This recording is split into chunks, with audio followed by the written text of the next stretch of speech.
Muy buenas tardes con todos. Nuevamente agradecer a los amigos de CAMEX por el espacio que se me brinda. Bueno, vamos a continuar desarrollando el curso. Bueno, de repente para las personas que recién se unen, vamos a explicar un poco acerca del derecho empresarial. Justo el día de ayer hemos desarrollado la primera parte, que corresponde más o menos a estudiar y visualizar cómo es que se ha desarrollado el Estado, cómo ha evolucionado la empresa, y hoy en día vamos a considerar acerca de los principios económicos de la Constitución Política del Perú. ¿Ok? Nuevamente me presento, soy el economista Carlos Javier Huaypaco Pacondori, y muy a gusto de poderos acompañar. Bueno, en el afán de repente de poder adentrarnos un poco más de lleno a poder analizar el tema de los principios económicos, vamos a dar un ligero repaso acerca de los temas más puntuales que el día de ayer hemos abordado. ¿Ok? A ver. Bueno, aquí lo que vamos a empezar primero es a identificar y ver más o menos cómo se han dado los fundamentos del Estado de Derecho y de la empresa. ¿Ok? El día de ayer habíamos un poco analizado acerca de qué es el Estado, ¿no? Eh, y habíamos concluido de que el Estado es un conjunto de instituciones, en este caso, que tiene como finalidad la administración, administrar los asuntos públicos. Y de repente ya recurriendo al tema de nuestra Constitución, el artículo 43 establece que el Estado es uno e indivisible. Complementario a ello también determina que esta organización política se constituye de un determinado territorio y tiene el poder de ordenar y administrar la vida en sociedad, ¿no? Es lo que más o menos nosotros podemos visualizar.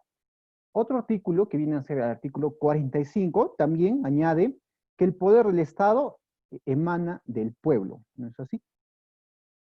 Y que para ser considerado Estado, de alguna manera tenía que cumplir con tres principios.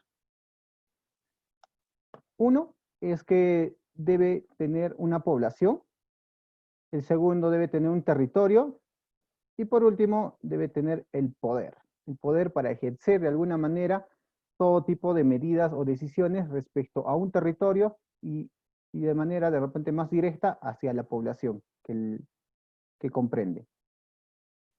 De igual manera, de manera muy ligera, vamos a ver el tema de la evolución histórica de la empresa.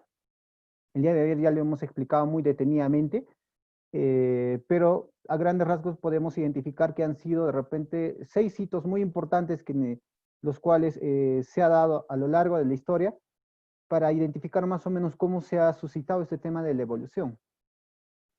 Los datos más relevantes que hoy en día podríamos resaltar, por ejemplo, tendría que ser el tema de en la edad de piedras, de repente ahí el sistema era patriarcal, ahí es donde de repente empezó el tema de la organización y la división de trabajo, directamente en el tema de poder delegar funciones y buscar de alguna manera una especie un tanto rústica de una división, no solo por edad, ¿no? Sino también por sexos. En la Edad Media habíamos visto el tema del feudalismo y cómo que este avance comercial se dio, bueno, o si no, originó en este caso el tema, lo que hoy conocemos como las primeras empresas privadas, ¿no? En el tema entre los 1400 a 1700, lo que podemos observar acá principalmente es que se suscitó de repente enfermedades por pestes y demás, lo que de alguna manera conllevó a que en este caso los empresarios, vamos a llamarlos así, las personas quienes ejercían esta labor, de alguna manera pudieran ver a la persona que trabajaba en el campo, no necesariamente como digamos, como una persona o como un esclavo, ¿no? Sino directamente ya lo veía como un tema de repente de poder emplear a esa persona. Y ahí es donde de repente se suscita el tema de la remuneración, de remunerar a los trabajadores, ¿no? Ya hemos visto el tema de la revolución industrial, ¿no? Durante los 1700 a 1900 identificamos el tema de la revolución industrial, en donde lo que se ve acá principalmente es el tema de promover la creación de empresas. Y con el incremento de estas empresas se suscitó también el tema de la creación de las distintas industrias, lo que a su vez conllevó al tema de la especialización también, ¿no? Durante el siglo XX hemos visualizado ya que aquí es un hito muy importante, porque aquí la empresa como que adquiere y resalta el tema científico y tecnológico, principalmente para poder lograr mayor competitividad en el mercado, ¿no es así? Y hoy en día, como habíamos comentado el día de ayer, en el siglo XXI lo que se puede visualizar es que gracias a estos temas, ya sea del tema de la globalización y los avances permanentes de la tecnología, hoy en día adquieren y le dan un valor muy fuerte a la empresa. No solo con el tema, digamos, de la calidad del producto, sino también le exige el mercado a que la empresa sea altamente competitiva. Y de igual manera, de manera ligera, vamos a repasar el tema de la empresa, ¿no? Habíamos dicho el día de ayer que existen múltiples definiciones acerca de la empresa. Desde el punto de vista de las ciencias económicas, ella estrictamente decía que la empresa era un agente económico, simplemente ello.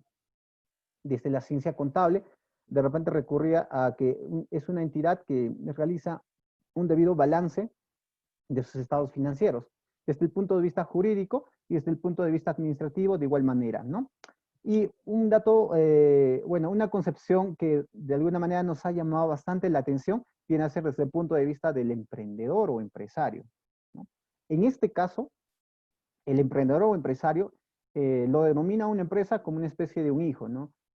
Una entidad que de alguna manera va a adquirir forma y fortalezas y mayores cualidades y capacidades a medida de que de repente, en este caso, el emprendedor o empresario le dé la debida importancia y le dé toda la dedicación que de alguna manera, así como un niño, una empresa también necesita, ¿no? Y en un mediano o largo plazo, esta empresa recién podía posiblemente retribuirle y de alguna manera el empresario podría generar todas las ganancias que de repente todos los jóvenes emprendedores a un inicio desean esperar de su empresa. Bueno, haciendo este pequeño resumen, ahora vamos a entrarnos al tema de los principios económicos de la Constitución Política del Perú. Para ello, vamos a empezar justamente un poquito describiendo acerca de qué es la Constitución. Bien claro, se determinan qué es la ley superior del Estado, ¿no es así? En este caso, es una norma legal, obviamente, producto de un acuerdo político con sustento jurídico, en donde lo que se hace es reconocer los derechos fundamentales de la persona humana y determinar la estructura administrativa del Estado, ¿no? Habíamos indicado justamente que el Estado adquiere este rol totalmente protagónico en la determinación de las distintas medidas o políticas que se vayan a considerar. Para este caso, lo que busca principalmente dentro de la Constitución es garantizar, como ya se había dicho, la protección principalmente de los derechos de la persona humana, ya que principalmente a eso se debe. Establece el orden legal y el sistema, perdón, jurídico del Estado con legitimidad y legalidad. En acá lo que se propicia principalmente es el principio bajo los cuales convive la sociedad. Un dato a tomar en consideración justamente es que en la historia se ha identificado que en las tres constituciones que ha tenido el Perú, ninguna de las constituciones, hasta la constitución de 1979, tuvo un capítulo específico sobre el régimen económico, ¿no? Es a puertas prácticamente de la constitución de 1979 y la actual constitución es donde de alguna manera se da mayor relevancia justamente al régimen económico, que es lo que vamos a analizar el día de hoy. No estará de más un poco analizar acerca de la estructura de la Constitución Política del Perú, la cual se divide en 7 estructuras, ¿no? Primero tenemos el tema del preámbulo, en donde podemos identificar la Declaración de Principios y Valores. También conlleva la parte dogmática, en donde reconocen los derechos y obligaciones de la persona. Identificamos también una parte orgánica, que está estructurada por los órganos y organismos autónomos. También tenemos las fórmulas garantistas, perdón, donde se ve el tema de los procesos de garantías constitucionales. Y una fórmula económica, que es aquello que nos va a interesar, donde se determina el tema de los principios y normas relativas al mercado. De ahí tenemos el tema de la fórmula de cambio, en donde se ve el tema de los procesos de reforma del contexto del texto constitucional. Y por último, la parte del apéndice, que de alguna manera se ve el tema del índice. Bueno, vamos a tratar de resumir y vamos a resaltar algunos datos muy importantes que de alguna manera nosotros podemos encontrar respecto al tema del régimen económico que establece nuestra Constitución. Bueno, el artículo 24 específicamente detalla que el trabajador tiene derecho a una remuneración equitativa y suficiente, que procure para él y su familia el bienestar material y espiritual, las remuneraciones mínimas, las reglas del Estado. Bueno, en este caso, por ejemplo, me gustaría un poco resaltar el papel que de alguna manera juega el Estado al momento de garantizar esto, ¿no? Porque si bien es cierto, y de seguro lo vamos a ver un poco más adelante, eh, no es que de la noche a la mañana ha surgido el actual régimen, sino obviamente ha sido una constante evolución que ha permitido que hoy en día, por ejemplo, el régimen de las 8 horas se establezca así, ¿no? Y el tema mismo de la remuneración mínima, dentro del campo de la ciencia económica, por ejemplo, hay un amplio debate con respecto a que si es bueno o es malo determinar una remuneración mínima. ¿Qué papel jugaría en este caso el Estado? En este caso, lo que principalmente se determina al momento de identificar cuánto debe ser la remuneración mínima, está en función a dos variables principalmente. Uno es el tema de la productividad y el otro es el índice de la inflación, ¿no? El índice de la inflación, que prácticamente lo que mide es la variación que sufre el tema de los precios, ¿no? Que está ligado obviamente al tema de la canasta básica y todo ello. Pero aquí de repente el debate o el análisis de fondo es que muchas veces lo que se hace es que al momento de que el Estado intervenga directamente con una decisión de establecer una política de remuneración mínima, lo que hace principalmente es segmentar el mercado y establecer ciertos parámetros que, si bien es cierto, para los economistas, digamos, de corte un poco más liberal, como que no es la medida más apropiada o más sana, ya que lo que hace principalmente es intervenir en el mercado y establecer una regla en donde limita la libertad de ofertantes y demandantes en el mercado laboral, ¿no? Si hablamos de repente de un ofertante, que en este caso sería, eh, digamos, ¿no? En el caso, ¿quién está ofreciendo la mano de obra? En este caso, de repente sería el profesional, sea calificado o no calificado. Y por el otro lado, de repente, quien está demandando la mano de obra sería el tema de las distintas empresas. Entonces, en este libre juego de oferta y demanda, lo que principalmente se busca es que entre estos dos agentes económicos lleguen a una libre negociación, sin la necesidad de que el Estado establezca ya un salario básico, ¿no? Por el otro lado ya también tenemos otra postura en donde sí le dan un rol muy protagónico al Estado al momento de establecer políticas como por ejemplo el tema de la remuneración mínima vital, ya que el sustento más técnico se podría decir de que esto se debe a un poder de negociación, ¿no? Si hablamos de que en un escenario donde, por ejemplo, existe una alta tasa de desempleo, quien va a tener mayor poder de negociar, en este caso, va a ser el empleador, lógicamente, porque lo que estamos viviendo es un escenario en donde justamente, como hay mucho desempleo, hay muchos jóvenes o profesionales que de alguna manera se encuentran sin trabajo. Y esto lo que ocasiona principalmente es que ellos estén a puertas de poder aceptar cualquier remuneración a costa de poder laboral, ¿no? Entonces, para esta postura, de alguna manera, sí es determinante el tema de poder establecer una remuneración mínima vital, ya que esto, de alguna manera, presupone un escenario en donde permanentemente se pueda generar el tema de desempleo. Si se pudiera generar el otro tema en donde tanto la mano de obra y el empleador en este caso tengan cierto o un mismo nivel de negociación, prácticamente no sería necesario posiblemente el tema de la remuneración mínima vital. Pero para nuestra realidad, esto hasta la fecha sí es importante que se pueda establecer una remuneración mínima vital.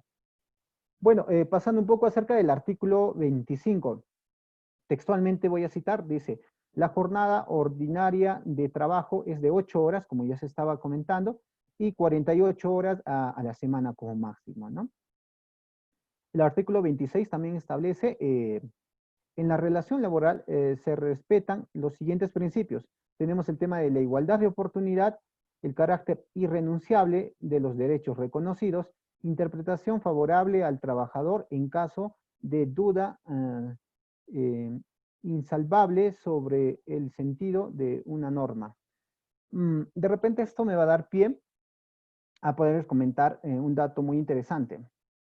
Usualmente lo que ocurre en las distintas micro, pequeña o mediana o grande empresa también, es que muchas veces lo que se busca es que el trabajador no pueda estar directamente de repente contratado en planilla.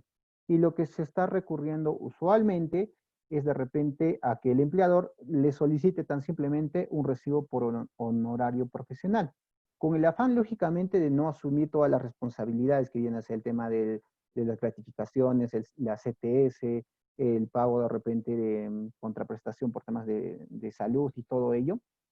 Lo que usualmente se ve es que el empleador solo solicite, ¿no? Como que hazme un giro de un RH. Pero aquí lo que se tiene que tener en cuenta es que al momento de que yo emita un RH profesional, estoy asumiendo que de repente esta persona, en primer lugar, no tenga un vínculo muy cercano con mi empresa, si no tenga que responderme por el trabajo que realiza directamente. Hablo prácticamente de los horarios, ¿no? No necesariamente tiene que cumplir con un horario o que de alguna manera no hay una conversación más allá de repente de la labor que va a realizar, ¿no? Si es que de alguna manera nosotros identificamos que alguien está como que cumpliendo con un trabajo de 8 horas, que tenga que rendir constantemente un informe acerca del trabajo que realiza, prácticamente entonces esto no estaría cumpliendo con el perfil de un recibo por honorario, ¿no? Y lo que se solicita principalmente es que esta persona pueda realizar una denuncia. Y de alguna manera el Estado en este carácter o en este tema en especial, sí es, digamos, pro apoyo a los trabajadores, ¿no? Y de alguna manera lo que se busca principalmente es que esta empresa pueda reconocerle todos los beneficios que de alguna manera también de repente la empresa no ha cumplido con esa persona. Bueno, el artículo 27 dice la ley otorga al trabajador adecuada protección contra los despidos arbitrarios. Perfecto. El artículo 28 dice el Estado reconoce los derechos de sindicatos, negociaciones colectivas y huelgas, cautela su ejercicio democrático. El artículo 29, ¿okay? El artículo 29 dice, el Estado reconoce el derecho de los trabajadores a participar en las utilidades de la empresa, ¿no? Eso de repente, usualmente, digamos, para tan solo citar, más se ve en España, ¿no? En España el trabajador tiene un poder de decisión al momento de que la misma empresa, por ejemplo, va a aperturar un nuevo espacio laboral o va a aperturar una nueva tienda. En España y en Francia, por ejemplo, el trabajador tiene hasta ese poder de poder no decidir directamente, pero por lo menos se le informa de que se va a tomar esta decisión, ¿no? Bueno, el principio económico de la Constitución, como ya lo había mencionado, lo podemos encontrar en el título 3 dentro del tema de los regímenes económicos. Abarcan prácticamente desde el artículo 58 al 77. Empezamos con el artículo 58, el cual habla acerca de determinar el tema de la iniciativa de la propiedad privada, que es totalmente libre, y determina enmarcada en una economía social de mercado, ¿no? De ahí también podemos encontrar el artículo 70, del cual podemos resaltar el tema del derecho a la propiedad, ¿no? Y que de alguna manera el Estado garantiza ese derecho de la propiedad, siempre y cuando obviamente este negocio se encuentra enmarcado dentro de la ley, ¿no? El artículo 74 también resalta el tema de la creación, la modificación y la derogación del tema de los tributos, ¿no? Estos artículos, si bien es cierto, como ya les he comentado, los podemos encontrar desde el artículo 58 al 77, pero vamos a un poquito de repente a analizar algunos de ellos. Vamos a empezar por el artículo 58. El artículo 58, bueno, de nuestra Constitución señala que el Perú ostenta un régimen constitucional social de mercado. Entonces, la pregunta que les voy a realizar es la siguiente y espero que puedan ustedes comentar, participar y si tienen alguna duda, de todos modos lo pueden comentar y al final de la sesión lo voy a estar leyendo. ¿Ok? El dato que de alguna manera me gustaría que ustedes me ayuden a responder es, ¿qué diferencia hay entre una economía social de mercado y la economía de mercado? Porque muchas veces llegamos a equivocarnos. Según la Constitución, en el caso nuestro, nosotros nos establecemos en base a una economía social de mercado, la que es diferente a una economía netamente de mercado. Para ello vamos a ver algunas características que podríamos obviamente considerar. El tema de la intervención subsidiaria del Estado en la economía, el tema del libre mercado, de la actuación solidaria del Estado y la libertad para el ejercicio de la actividad económica. Estas características las vamos a identificar y analizar un poco. Vamos a empezar primero con la intervención solidaria del Estado en la economía. Entendiendo obviamente que estas características nos van a entender y explicar por qué nuestra Constitución establece que somos una economía social de mercado, ¿ok?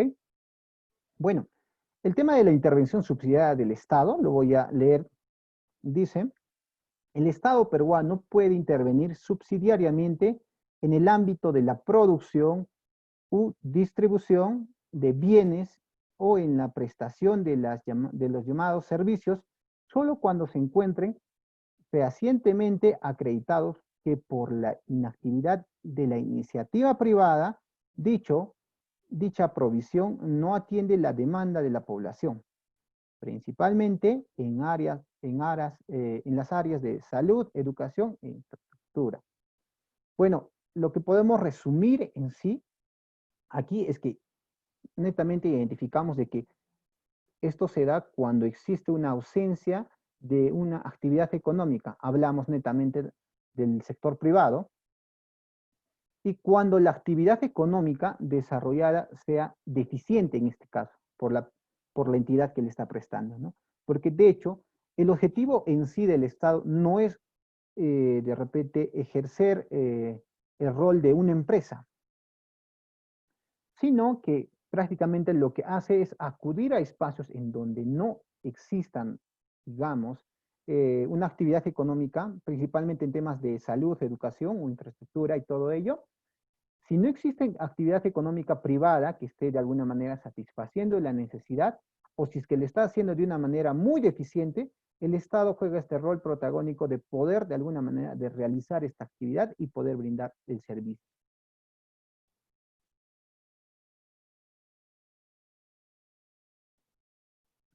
La segunda característica es el de libre mercado.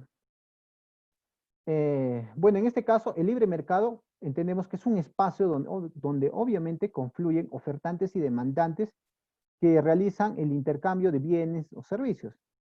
Para este caso, lo que se solicita principalmente es que el Estado juegue un papel muy importante como un agente de vigilancia y de fiscalización para el tema de garantizar principalmente la protección a los consumidores, en este caso, que concurren a un mercado y de alguna manera el consumidor no se sienta perjudicado, obviamente, por el rol que muchos ofertantes de bienes o servicios puedan brindar, ¿no? Y es por eso que aquí lo que se hace principalmente es que el Estado cumple ese rol de vigilar y fiscalizar estas actividades. La tercera característica es el tema de la actuación solidaria del Estado. ¿Qué entendemos por esto? Bueno, detalla, ¿no? La economía social de mercado se marca en el concepto del Estado, que es caracterizado por nuestra Constitución como un Estado social y democrático de derecho. En tal sentido, el régimen económico se encuentra guiado por valores democráticos, participativos y tiene como finalidad, ¿ok?, alcanzar el bienestar social compartido por la población, ¿no? Esto de alguna manera es la característica que también se está tratando de dibujar al momento de explicar qué es una economía social de mercado. Y por último, tenemos el tema de la libertad para el ejercicio de la actividad económica. En este caso, la Constitución de 1993 establece el tema de la iniciativa, de la libre iniciativa privada. En este caso, garantiza en este caso la libertad de que las empresas, la industria y el comercio puedan transar de manera totalmente libres, ¿no? Para cerrar más o menos la idea, todos, de alguna manera, después de la Segunda Guerra Mundial, hemos escuchado el tema de la Guerra Fría. La Guerra Fría lo que dibuja principalmente es un escenario en donde hay una guerra, pero no es una guerra más, digamos, muy territorial o de armas, sino dibuja un escenario de repente de una guerra de pensamiento político, pero principalmente lo que nos interesa acerca de la ideología económica. Ahí es donde se establecen distintos modelos económicos para que estos países o hablemos, el resto de países puedan adoptar, ¿no? Por un lado, como ya hemos de seguro alguna vez escuchado, teníamos un modelo económico más centrado, como se le llama, ¿no? Más capitalista, de repente liderado por Estados Unidos, y por el otro lado, de repente teníamos una economía más planificada, de carácter un poco, o un tanto socialista, que estaba por la Unión Soviética, ¿no? Entonces, esta Guerra Fría lo que hizo en sí es poder dibujar dos bandos bien separados, arraigados de repente de posturas dogmáticas, económicas, políticas y demás. Pero lo que quiero decir con este ejemplo es que una economía social de mercado lo que hace es tratar de sacar lo mejor de estos dos bandos y tratar de establecer una línea intermedia en donde, si bien es cierto, se dé o se estimule el tema de la creación o de la libertad, de la libre creación de nuevas empresas a través del emprendimiento, lógicamente, pero de alguna manera también arraigada a poder que el Estado pueda intervenir al momento de establecer algunas políticas, algunas decisiones, para que de repente no se dibuje un escenario en donde el Estado no juegue un papel, ¿no?, en el mercado. Es por eso que una economía social de mercado reúne, por decir así, algunas características más loables de cada modelo económico que durante la durante la Guerra Fría se ha podido desarrollar.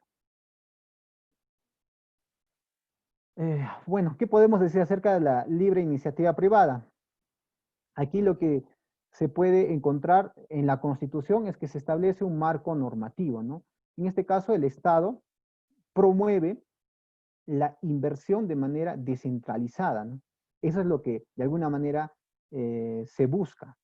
En este caso, lo que se establece es que esta inversión de manera descentralizada lo utilizan como una herramienta para lograr el desarrollo integral, armónico y sostenible de cada región en alianzas estratégicas entre los diferentes niveles de gobierno, como tenemos el gobierno central, el gobierno regional, el gobierno local, ha unido con el tema de la inversión privada y la sociedad civil.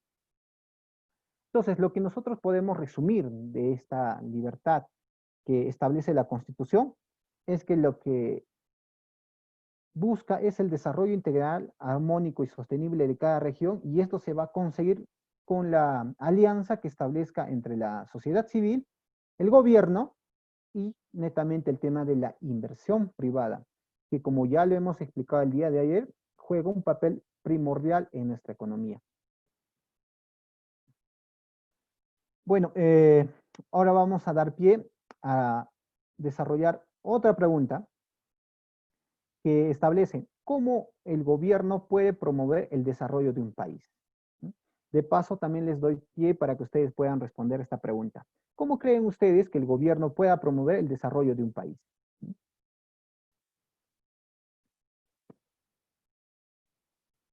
Principalmente, promueve el desarrollo de un país a través de incentivar proyectos de inversión privada, ¿ok?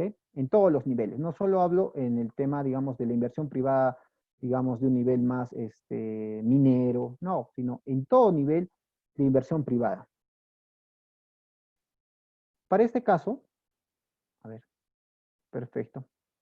Lo importante que vamos a nuevamente hacer la consulta para todas las personas que se encuentran escuchando la sesión es, ¿qué diferencia encontramos o qué diferencia entendemos acerca de la descentralización y de la desconcentración?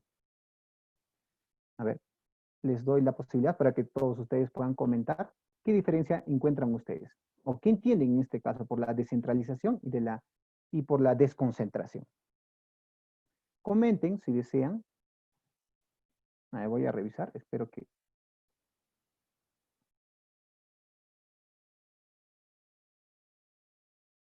A ver, ¿qué entienden ustedes acerca de la descentralización y de la desconcentración? De seguro todos alguna vez hemos escuchado estos términos, ¿no es así?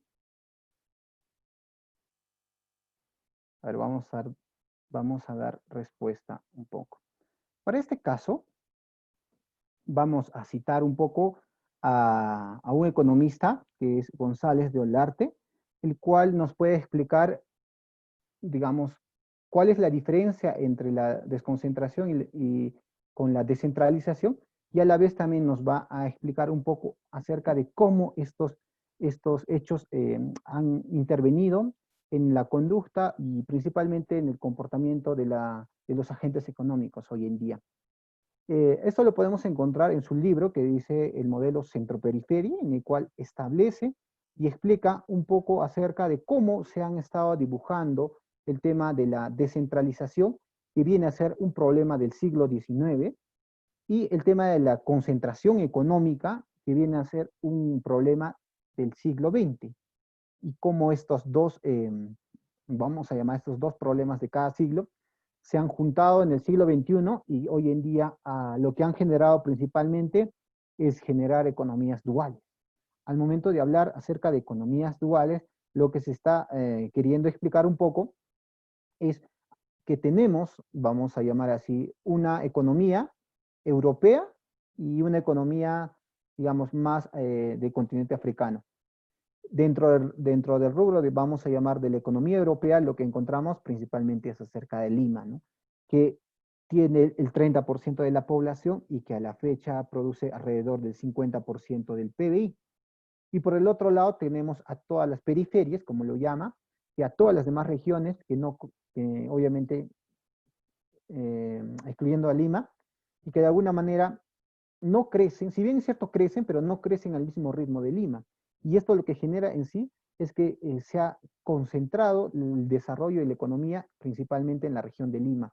Y esto ha evitado que las demás regiones puedan disfrutar también acerca de los diferentes auges que nuestra economía nacional puede experimentar. Y es por eso que es muy importante que nosotros tengamos en consideración, como ya lo comentaba el día de ayer, que al momento que nosotros podamos elegir a las distintas autoridades, tengan claro este tema, ¿no? Que tengan claro de que nosotros, en este caso, las distintas regiones, podamos poder recibir alguna especie de políticas un poco más centradas en nuestra realidad. Y dentro de esta explicación, lo que encontramos es algunas ayudas que, por ejemplo, el Estado debería de desarrollar, es el tema de la libre iniciativa e inversión privada, entendiendo de que esta libre inversión privada se debe realizar en los distintos sectores económicos, sean inversión privada, eh, nacional o extranjera, ¿no? El tema también de que la inversión del Estado, bueno, esto principalmente se refiere a que el Estado tenga que intervenir en promover la infraestructura básica, la estructura social y económica. Sí, hablo acá en el tema de que si, por ejemplo, nosotros o un inversor extranjero viene a una región y dice, yo quiero invertir en tal rubro, obviamente el Estado previamente ha debido de condicionar de alguna manera escenarios o territorios adecuados para que esta libre inversión privada extranjera se pueda desarrollar tanto como en Lima, se pueda desarrollar en, no sé, en Cusco, en Arequipa, en distintas regiones, ¿no? Para que de alguna manera lo que se busca es desconcentrar a Lima, porque no es que por el hecho de que Lima también concentre la economía, no se vea perjudicada, ¿no? Hoy en día nos hemos dado cuenta que Lima también se ve perjudicada por esa concentración económica, porque es un territorio muy pequeño en donde, como les comento, vive el 30% de la población y como que se hace cargo de la economía nacional. Es decir, no es muy saludable que hoy en día tengamos este tipo de economías duales. Lo que también puede hacer el Estado es promover la simplicidad y la transparencia principalmente. Sí, hablo en este tema del tema de los trámites, ¿no? ¿Cuánto tiempo como jóvenes emprendedores o empresarios uno se demora al momento de poder formalizar su empresa, por ejemplo? ¿No? Entonces ahí nos vamos a identificar de que hay políticas de repente que podrían ayudar a simplificar todo este proceso, ¿no? Y que de repente no se considera por el tema de no priorizar, ¿no? Es decir, no priorizan algunas políticas en este caso. A ver, antes tenemos un comentario. A ver, dice Nadia Carolina, gracias por vernos. A ver, dice, la descentralización es la delegación de facultades, ya, perfecto. La desconcentración es la transferencia operativa de funciones. Sin embargo, lo toma, la toma de decisiones proviene de un ente central. De hecho que sí, ¿no?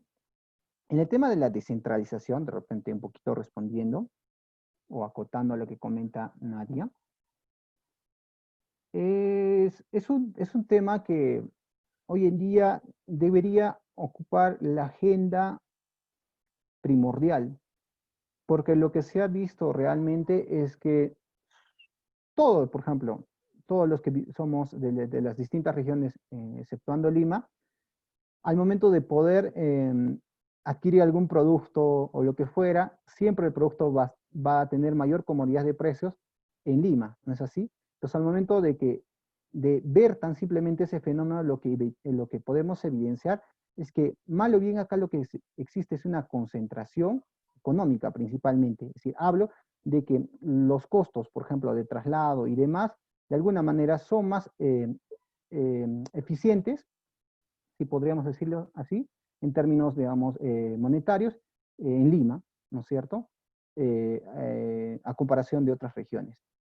Y el tema de la descentralización, claro, de hecho que hoy en día se dibuja una descentralización de poderes, como bien claro lo dice Nadia, en donde se da principalmente acerca de las entidades, ¿no? Ya sea gobiernos regionales y demás. Pero esto de alguna manera no permite que ciertas regiones tengan mayor poder, digamos, en el tema tributario, ¿no? Si cada región no es autónomo, ¿no? Al momento de establecer su tasa tributaria y todo ello.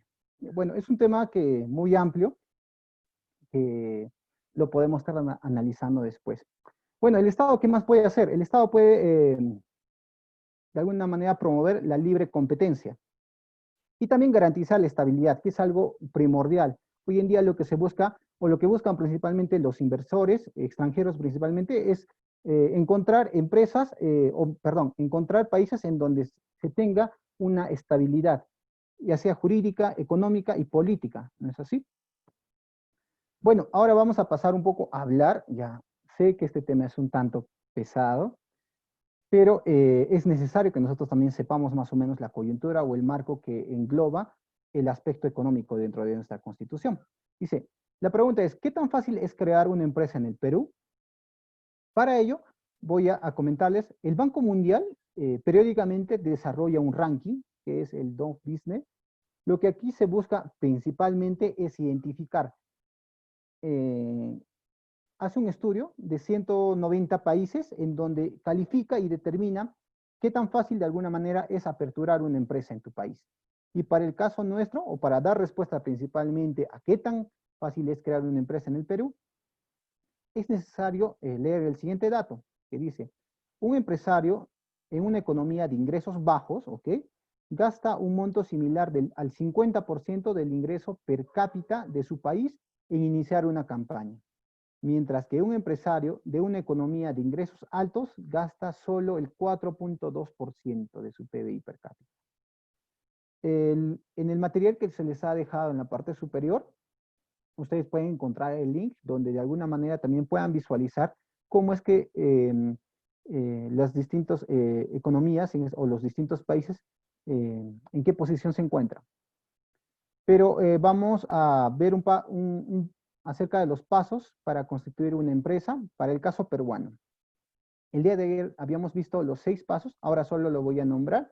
El primer paso es el tema de la búsqueda y reserva de nombre. El segundo era la elaboración de la minuta. El tercero era el tema del abono de capital y los bienes. El cuarto era la elaboración de la escritura pública. El quinto era la inscripción en registros públicos. Y por último teníamos el tema de la inscripción de RUC para personalidad jurídica, ¿no? Y dando respuesta un poco acerca de en qué puesto se encuentra el país al momento, o qué tan fácil es abrir una empresa en el Perú. Según este ranking, establece que el Perú se encuentra en el puesto 76. Para este caso, el Perú, en promedio, bueno, se encuentra debajo del promedio de países, o bueno, del promedio de América Latina y el Caribe.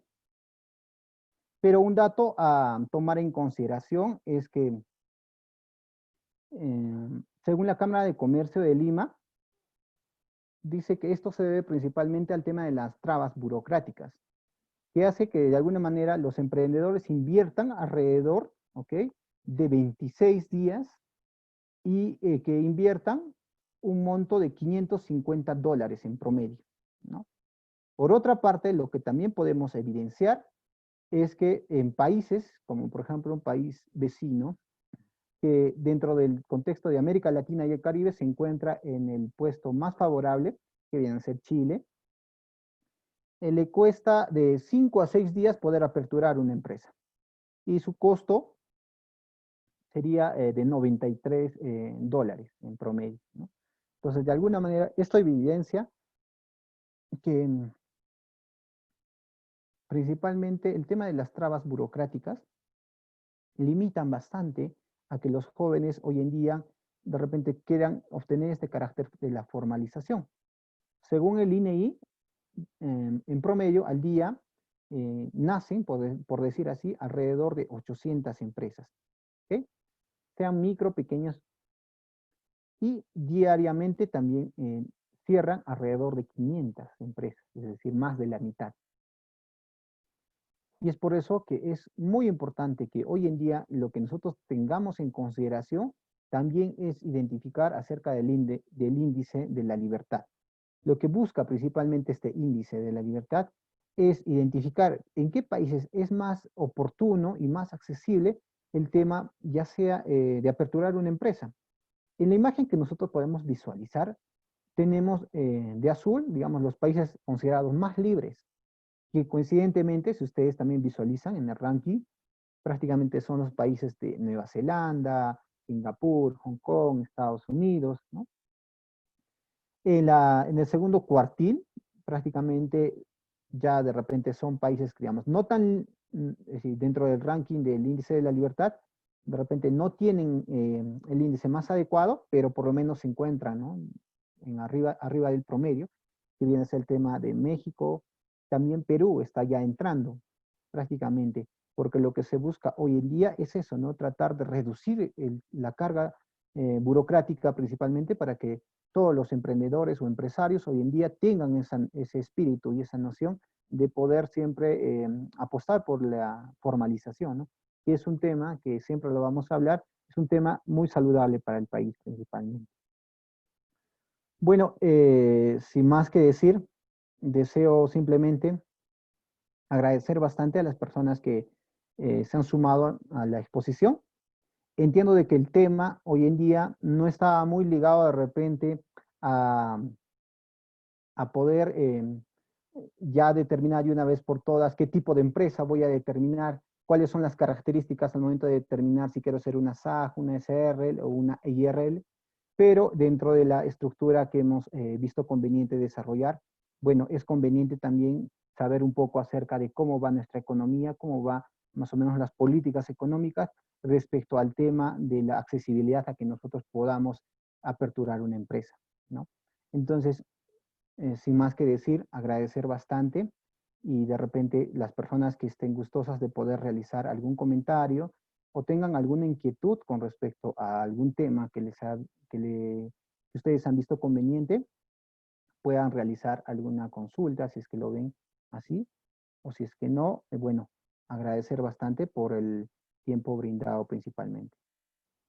Las personas que estén con la disponibilidad o tengan alguna consulta, normal lo pueden hacer, por favor.